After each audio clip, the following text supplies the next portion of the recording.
have a hard time when I do things like this because it's always very difficult. It's a little insecurity of mine to mount the stage or to meet people who have not seen me on television. And when they ask what I do, I say, artista ako. I'm an actor. 2 points of shame. One, hindi nila ako kilala. So, I'm not very successful as an actor if people don't know you. And secondly, I don't know. There's a little bit of a shame in me to say that I am making money about doing something that I love. And I don't know why, but I will try and explain why in a little bit when I show you a little bit of my slides. Here you go. I will go through an exercise, some peak experiences in my life, just to give you a little bit of a background. I've always been a performer. I've always been on stage. I went to a small school where the great playwright Paul Dumol was the director, and I acted under Father James B. Reuters. Aljem was one of the people I was there with. I've always been a performer ever since I was a child, and there's no shame in being a performer. But something happened in EDSA 1986. I was 12 years old and I was part of an acting troupe together with James, together with a lot of people. We were acting under Father James B. Reuter, S.J. If you do not know Father Reuter, he's the bald man who looks very threatening on TV sa Family Rosary. Okay? Very nice person. Has done a lot for this country, more than many Filipinos have.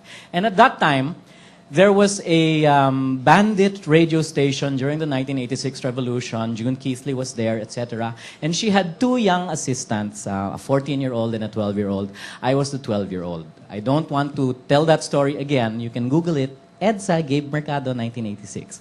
Move on, okay? But what did that create in me? I was there by accident. It wasn't my choice to be there, but soon after that, I would be getting, what's happening? I would be getting little things. I would be getting little things, like little features on the newspaper, on TV every year, saying, oh, 12-year-old hero. Look, he wanted to die for the country. Woohoo. And I thought it was a lot of bullshit. In later years, I have rejected that label na Ed's hero, and in fact, I have refused a lot of interviews na on those grounds. It was nothing. It was a thoughtless act. I was proud. Don't get me wrong. I was proud of what I accomplished and what I did at that time. It's the act of heroism for someone who didn't really realize it that I am uncomfortable with. Moving on. And then, I became a full-time actor. Defensive lang. I had a band called The Police. Woo! Yes. And then I entered showbiz by accident. I was already working for my family in an advertising agency. I worked on my family's farm as well. And then ABS-CBN called, hey, we want to give you a 5-year contract. Sure. So I entered showbiz. And was quite successful. And I can't look at you in the eye when I say was quite successful. Got a lot of shows. A lot of these people I met while hosting and appearing in other shows. And as with any showbiz personality, laos, the decline. I had a contract and it was going well and I was getting endorsements. I appeared naked for a bathroom tissue commercial. Ran around naked for that. There are guys who are nodding, knowingly. I hope you're not thinking what I think you're thinking. Okay. And there was a decline. And as always, diba, it is in these moments of decline, in the moments of loss, in the moments of not having a career that you think. Questions. You ask yourself little things. This is just a backgrounder, by the way. And so my small why not question is, why not do something about Philippine comedy? Because I was packaged as a comedian and I'm not getting any jobs. So something must be wrong with Philippine comedy. So, I said, Philippine comedy is masyadong nangiinsulto. Philippine comedy is insult-based, makes fun of minorities, slapstick, it has not changed in the past 30 years, etc., etc. So I said, let's change it. And I went and did a group called Spit. And Spit is an improvisational theater group. I will go over this very quickly because this is the equivalent of showing an audience the pictures of your child. It doesn't really help in the big thing, but I just want to show some pictures. Okay, Spit. It was a very successful group. Improv is a type of comedy where you mount a stage where you do not have a script.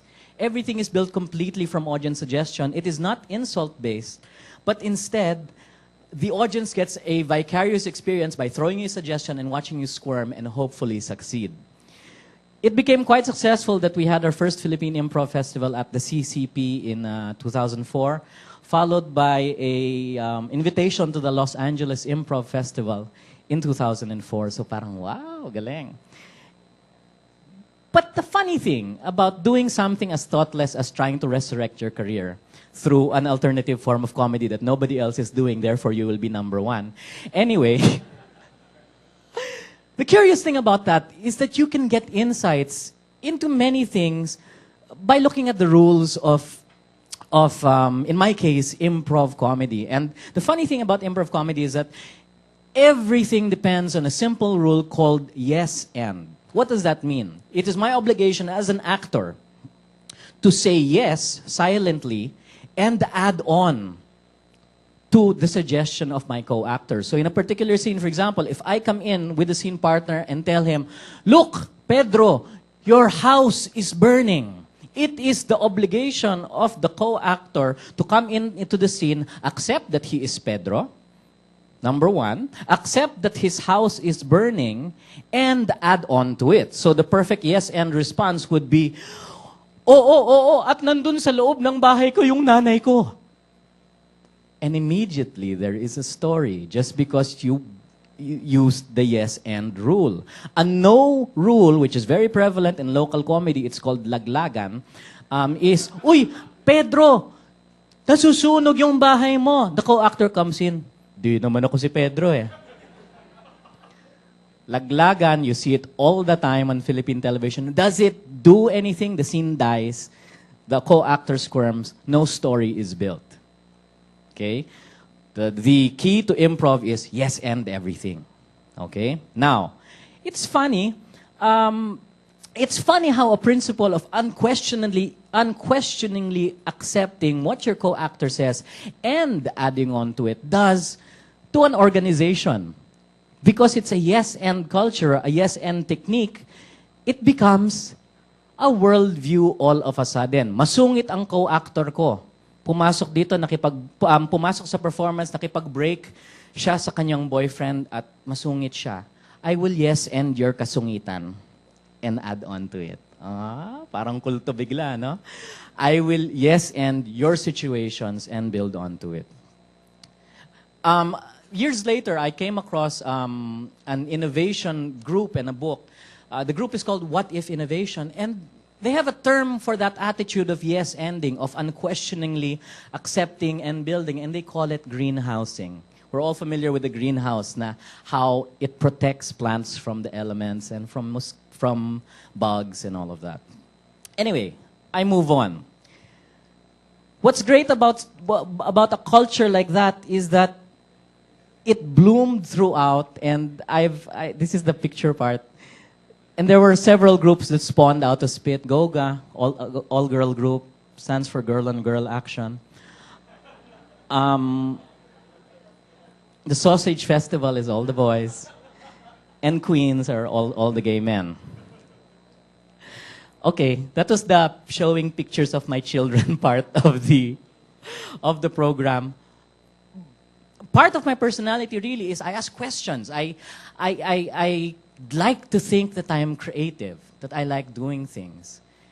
And a question came up, why not do something explicitly for the good of the country and have fun while doing it? Could I combine comedy, fun, all that into something that is explicitly good for the country? And fortunately, or unfortunately, At that same time, I was thinking that I met five other people who were thinking more or less the same question. Yes, and mo na lang. Yes, yan, okay. Who were thinking more or less the same question. Bong Rojales, Joel Espinelli, JC Medina, Timmy Tuason, Mark Ruiz. And we thought, let's just do this, whatever it is. And what we came up with is something called collective. And I will not try to explain it on a conceptual level, but I will try and explain what we want happening in collective. Collective is a place where a lawyer and a comic book artist can collaborate and produce an illustrated guide to the family code of the Philippines. Collective is a place where an industrial designer, a telecoms engineer, and a visual artist can collaborate on a cheaper, more visually pleasing solution to black spaghetti. Black spaghetti are the utility cables, Meralco, PLDT, cable, that are all over our city and are just eyesores and are ugly, but nobody's worrying about it because there are more significant problems all around. We wanted to create a group that would have fun creating collaborative, innovative solutions to local problems that plague our community and have fun in the creative process while doing it. It's not a think tank. It is an actual, so to speak, innovators and inventors group. We want solutions, we want products. It's collaborative. We have 4 values. The first value is we are collaborative. No leaders, no followers. An industrial engineer said it is a beautiful chaos. We don't come in with a person having a particular agenda. We decide on the agenda together. It is a give and take. And we want to attract listeners more than talkers and doers more than thinkers. It is innovative. Innovation is the newest buzzword in the business circles and all that. And we want to be not just innovators for products, we want to be social innovators. We want to create social inventions. There's an NGO in South America that does nothing except design and redesign wood stoves that indigenous communities can use. And they publish the plans on the internet for everyone to download and share. We want to be that kind of a group. We make concrete things. We don't make action plans. We don't make studies. There are other people who are more qualified to do that. We make concrete things. We do not aim to solve huge problems that are plaguing our country. There are better people more qualified to do that. We will not try to solve the rice crisis. We will not get our hands into population control. Instead, we will try and ask little things like, what can we do about those little metal railings on flyovers that always get stolen in the night by people to sell as scrap? We want to create a cheap solution so that it can be replaced, hopefully at no cost to the government, and that it will not be stolen again.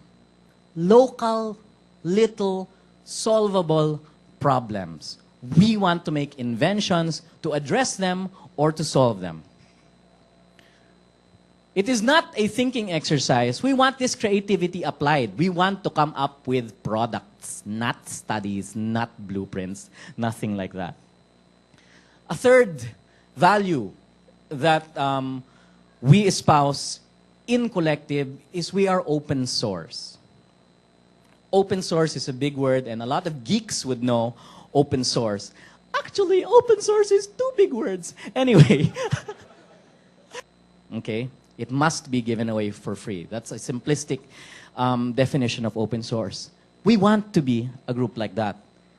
Unfortunately, if you're a group like that, you have to protect your intellectual property very well and cover it by what is called a Creative Commons license. And that allows you to... in this world, you need laws to protect you, to allow you to share your stuff. Weird, no? But we actually have an intellectual property lawyer, one of the best in the country, with us, Rod Vera. He's helping us out to help us give away our stuff. The plans are free and downloadable on the internet. And finally, our fourth value, community. We want to do something that will help the local community. But we know that it can't just be a bara-bara approach na kahit sino na lang pwede. The membership of Collective must be a committed membership who are really into doing something like this. From varied professions, we're following a membership model where, unfortunately, we pick and choose who are part of the Collective because we don't want, for example, 10 visual artists, 4 singers, 7 painters. We want an intellectual property lawyer. We want a telecoms engineer, a solid waste management expert, etc. We want a mixed model like that. We are based in Cubao Expo, which is right now an artist's hub. And we'd like to think a very positive place for innovation and creativity. And we're united by a desire to do something for the common good. Our first real activity is something called the Collective Storm. We have a physical space in Cubao Expo. One wall we have designated the Wicked Wall. The Wicked Wall. The Wicked Wall is a wall dedicated to wicked problems. It's a term. Wicked problems, it's a term for persistent problems that have gone on for generations and generations. We have put up a wicked wall for wicked problems in your local community. And we invite people, anyone, to come over to our space, email to us pictures para visually makita natin a picture of that local problem and a short description. It's important that it is concrete local problems. We want something like a concrete problem is a pothole that keeps reappearing in Barangay 13 and how it is never solved. We want a picture of that. And because we want problems that we can solve ourselves and not say, hindi ginagawa ng barangay ang trabaho niya, hindi ginagawa ng mayor ang trabaho niya. In a nutshell, I think Collective puts the fun back. At least that's what we're trying to do. We're trying to put the fun back in doing little things for your community. An inspiration for us is Gawad Kalinga and the way they do home builds and the way they make it fun. We want to do that for the creative set, for the innovative set. In closing, if any of this interested you, and you want to get in touch or you want to talk, I'll just be here. My email's there, believe it or not. Collective@gmail.com. My YM is Gabe Mercado. Thank you very much for your time.